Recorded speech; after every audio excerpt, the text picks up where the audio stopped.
Hi you guys, we are on the rooftop of Sandton City right now with the M4. Take a look at that. And I gotta say, against the concrete, this beautiful blue sky, Sandton City buildings, this BMW just, I don't know, it fits right at home, I think.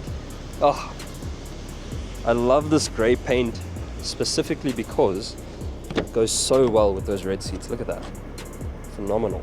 And those red seats go with the red brake calipers, which we got over here.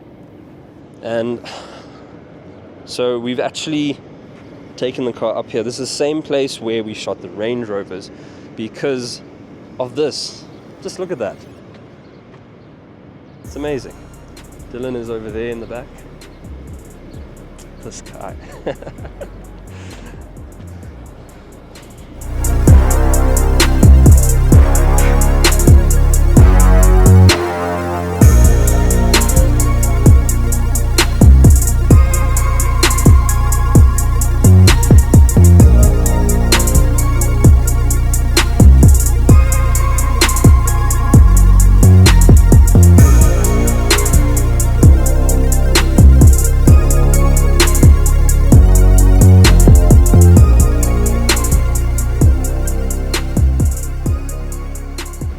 So guys, we're on the rooftop of Sandton City right now, and we thought we'd stop and take a quick look at the M4. Now, the M4 is powered by a twin-turbo 3-litre straight 6, which makes 375 kilowatts of power and 650 newton meters of torque. It's all-wheel drive, and it's got a torque converter gearbox that is insanely fast. So let's take a closer look. Right, let's take a look at these wheels for a second. These are beautiful multi-spoke wheels, and they are finished in gloss black against these beautiful M red calipers. We've got ventilated rotors all around, and we've got Pilot Sport 4S tires on the vehicle. So you can definitely drive this every day. Now, in a lot of sports cars, we don't get a lot of practicality, but I've got to be honest, this is quite decent. Take a look at this. We do have our camera equipment in there, but being honest, there's quite a lot of trunk space in there, and you could definitely daily drive this, considering the practicality that it has to offer. We've got an electric closing tailgate as well. Now, on the inside is where things really get interesting. We've got this black and red leather interior. We've got carbon paddles. We've got carbon on the steering wheel and on the center console, as well as up on the dash over here. We've got a multi-screen infotainment system with a really great Harman Kardon sound system. Okay, so here's the thing. Now we're out on the road. We're gonna see what this car is like to drive. Now, me personally, I've never been a BMW person, and when the G80 platform launched, I'll be honest, I hated it. I didn't like the way it looked. This S65 next to us sounds so good. But I must say, it's grown on me. You cannot deny they are phenomenal cars. They drive well, they sound good.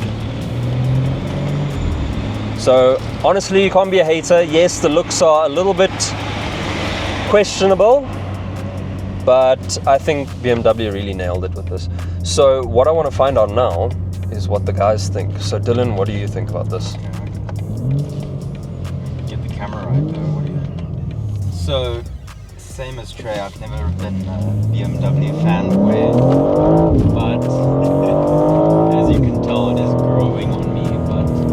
But I don't really have anything to compare it to. I love my Alphas, and I'd really want to, like, if I could compare it to the QV, the Giulia QV, they got the exact same power figures, both 375 kilowatt, except this has 50 more newton meters of torque. Yeah. Also, because it's four-wheel drive, you got that 3.50 to 100, where the Giulia is 3.9. So that's something to take into consideration. But I don't know how. This is probably also more reliable. Yeah, but yes, okay, fair enough. But I don't know how the two-wheel drive experience, the rear-wheel drive with this, we haven't put it into rear-wheel drive for obvious reasons. Also, for obvious reasons. But besides that, also because it isn't a full dedicated rear-wheel drive car, how good would it actually be? So that's something to think about. Look, we've been in these cars on track quite a few times, and we know they're very capable, but we haven't actually been in a Giulia on track at all. Giulia as well. So very curious to see how it would level up, because now the M3 and the Giulia are competitors, right? funny thing is, in our market here in South Africa, there aren't many Giulias. It's not a very popular car because the M3 and the M4 are like the staple. We do get a lot of C63s here, but Giulias, I mean, we get so excited when we see one because you barely see them around.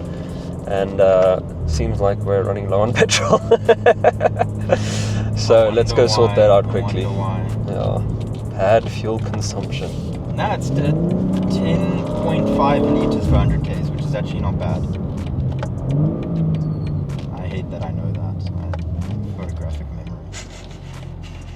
10.5 liters per 100 k's. Right, Boy Connor, do you want to talk? No. It just looked bad. Giulia, like I think this would walk the Giulia because of that extra torque. Yeah. But I don't know. I think the Giulia would sound better than the standard, especially with the Krapovich exhaust system. Yeah. Look, it's no choice for me. Like it's an easy decision. If I had to choose Giulia. Yeah, I think. I wonder what the weight difference is because with the all-wheel drive system. The all-wheel drive system's heavier. They don't make an all-wheel drive Giulia Quadrifoglio. But they both have the carbon roof. True. Both have the carbon roof.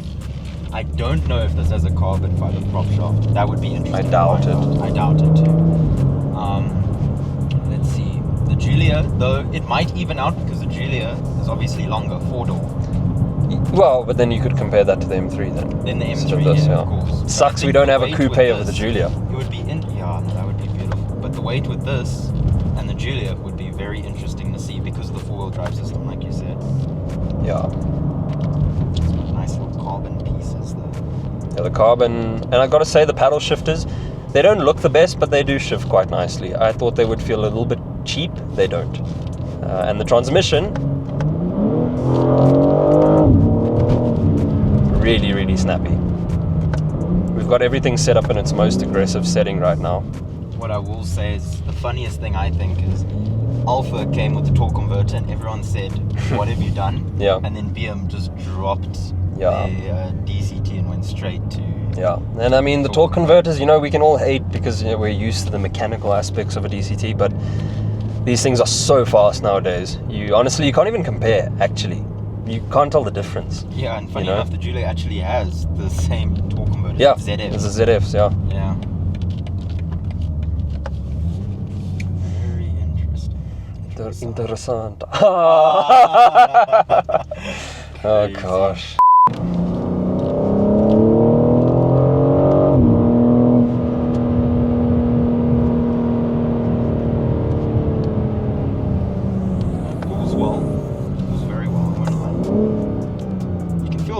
Slip when you slightly not straight. Yeah, you planted a bit. There's a little bit of slip. But I gotta say the power is very manageable. The throttle pedal is calibrated quite well. I don't feel a lot of turbo lag as well. That being said, I'm always quite high up in the rev range, so let's just see. No, but this has got the twin scroll. It must have a twin scroll turbo. Yeah, definitely. So you won't feel much lag. But it sounds good. I know, look, we do know this for a fact that BMW does pump noise in through the speakers, right? But I've heard these cars with some proper exhausts done by some of my clients, and they sound insane. The difference from, let's just say you go to TMSS and get an exhaust there, versus stock is insane. It's night and day. It's like race car, street car.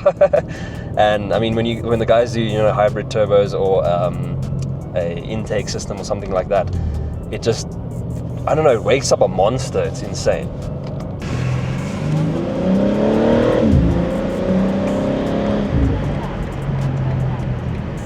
And I gotta say, for a stock car as well, this does sound really impressive.